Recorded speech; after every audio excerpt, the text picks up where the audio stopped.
नमस्कार दोस्तों, चलिए जान लेते हैं देश और दुनिया की सभी बड़ी व महत्वपूर्ण खबरों को। लेकिन इससे पहले अगर आप चैनल पे नए हैं तो वीडियो को लाइक, शेयर और कमेंट जरूर करें। प्रधानमंत्री नरेंद्र मोदी बुधवार को ब्रिटेन और मालदीव के 4 दिवसीय दौरे पर रवाना हुए, जहां वो दोनों देश के नेताओं से अंतर्राष्ट्रीय और द्विपक्षीय मुद्दों पर उच्च स्तरीय बातचीत करेंगे।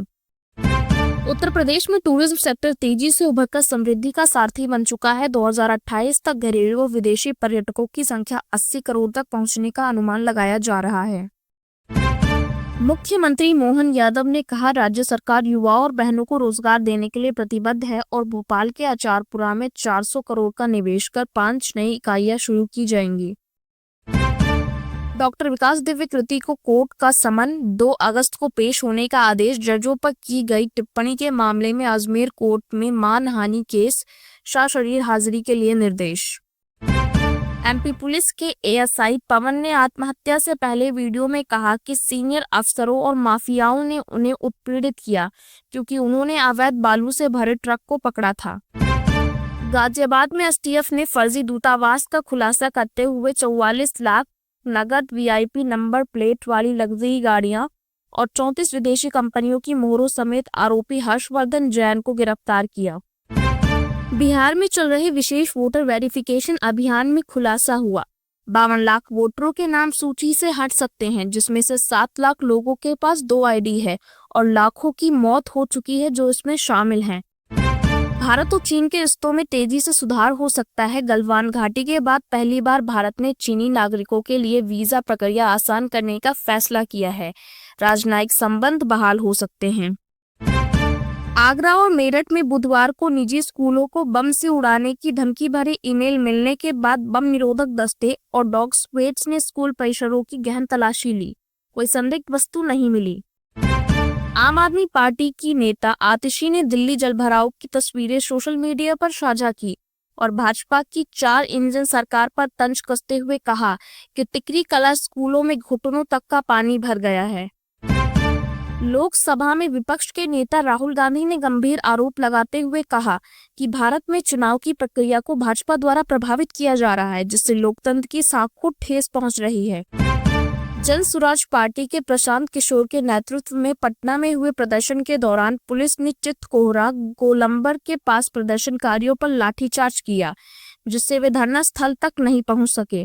केंद्र सरकार जल्द ही दिल्ली स्थित गृह मंत्रालय को सेंट्रल विस्टा प्रोजेक्ट के तहत बनाए गए आधुनिक ऑफिस कॉम्प्लेक्स में स्थानांतरित करने का प्रयास करेगी, जिससे कामकाज अधिक प्रभावी होगा।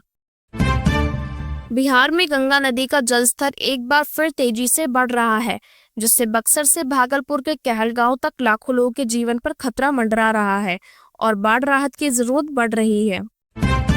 धनगढ़ का इस्तीफा राष्ट्रपति द्वारा मंजूर कर लिया गया, जबकि विपक्ष का कहना है इसके पीछे से स्वास्थ्य कारण नहीं है बल्कि अन्य राजनीतिक कारण भी हो सकते हैं। पूर्व उपराष्ट्रपति जगदीप धनखड़ सोमवार को अचानक राष्ट्रपति भवन पहुंचे और राष्ट्रपति द्रौपदी मुर्मू को अपना इस्तीफा सौंपा, जिसके बाद वे विदाई समारोह में शामिल नहीं हुए। रेलवे स्टेशनों की सुरक्षा व्यवस्था को सशक्त बनाए रखने के लिए अब तस्करी रोकने और यात्रियों की सुरक्षा हेतु निजी गार्डों की नियुक्ति की जाएगी, जिससे सुरक्षा व्यवस्था को नई मजबूती मिलेगी। ग्रेटर नोएडा स्थित शारदा यूनिवर्सिटी की बीएड छात्रा ज्योति शर्मा की आत्महत्या मामले में पुलिस अब तक 15 लोगों से पूछताछ कर चुकी है। आंतरिक जांच समिति की रिपोर्ट का अभी भी इंतजार। आईसीआईसीआई बैंक के पूर्व सीईओ चंदा कोचर को वीडियोकॉन ग्रुप को 300 करोड़ लोन देने के बदले 64 करोड़ की रिश्वत लेने का दोषी पाया गया और जांच एजेंसियों ने इसे बड़ी वित्तीय गड़बड़ी माना है। छांगुर बाबा के बाद अब बलरामपुर में उनके भतीजे द्वारा 300 वर्ग फुट सरकारी जमीन पर बनाए गए मकान को प्रशासन द्वारा गिराने का आदेश जारी किया गया। 2 दिन का समय दिया। गोरखपुर में मुख्यमंत्री योगी आदित्यनाथ ने 252 करोड़ की सौगात दी और शहर की स्वच्छता में योगदान देने वाले सफाई मित्रों और पार्षदों को सम्मानित किया जाएगा। सीएम 2 दिन तक वहीं रहेंगे। ग्वालियर में एक तेज रफ्तार कार ने कावड़ियों को कुचल दिया, जिसमें 4 की मौत हो गई। इसमें 3 एक परिवार के थे। हादसे के बाद कार खाई में पलटी और चालक मौके से फरार हो गए। यमुना 1,05,2 प्रति 10 ग्राम के ऑल टाइम हाई पर पहुंच गया।